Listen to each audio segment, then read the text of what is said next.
ঢাকা চট্টগ্রাম মহাসড়কের ফেনীর ২৭ কিলোমিটার অংশে চলতি বছরে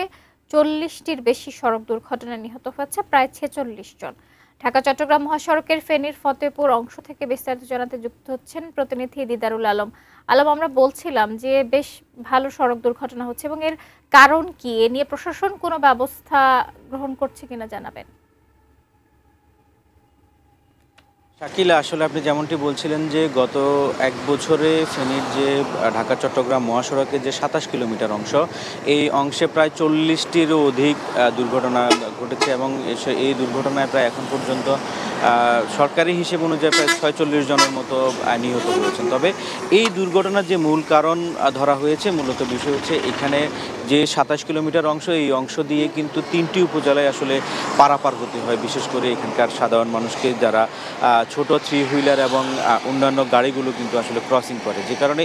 ইউটার্নের যে অংশগুলো, সেই অংশ দিয়ে পার হতে হলে কিন্তু প্রায় আধা কিলোমিটার থেকে ১ কিলোমিটার কিন্তু উল্টো পথে গাড়ি চলতে হয়, যে কারণে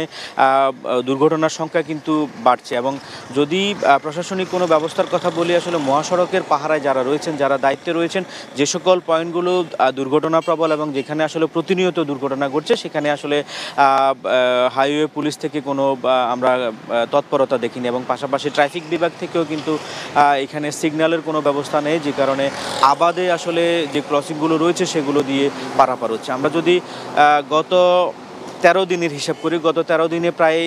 এই মহাসড়কে ৩টি দুর্ঘটনা ঘটে এবং দুর্ঘটনায় প্রায় ৪ জনের প্রাণহানি হয়েছে এবং যেখানে ইউটার্নে দাঁড়িয়ে থাকা গাড়ির পেছনে আরেকটি গাড়ি ধাক্কা দেওয়ার কারণে ২ জনের প্রাণহানি হয় এবং গত পরশু দিনের যদি আমরা বলি, সেখানে দ্রুত গতিতে মোটরসাইকেল চালানোর কারণে কিন্তু ২ জন মোটরসাইকেল আরোহী নিহত হয়েছেন। তবে এইখানকার যে সড়কের যারা দায়িত্বে রয়েছেন, সড়ক বিভাগ এবং হাইওয়ে পুলিশ যারা নিরাপত্তার কাজ করেন, তারা আসলে মূলত যে সকল পয়েন্টগুলোতে দুর্ঘটনা বারবার ঘটছে, যেই দুর্ঘটনাগুলো কেন ঘটছে এবং এটির প্রতিকার কী, এই বিষয়ে আসলে আমরা এখন পর্যন্ত কোনো পদক্ষেপ নিতে দেখিনি এবং অথবা কোনো পদক্ষেপ গ্রহণ করছে এরকম কোনো সিদ্ধান্ত আমরা পাইনি। শাকিলা।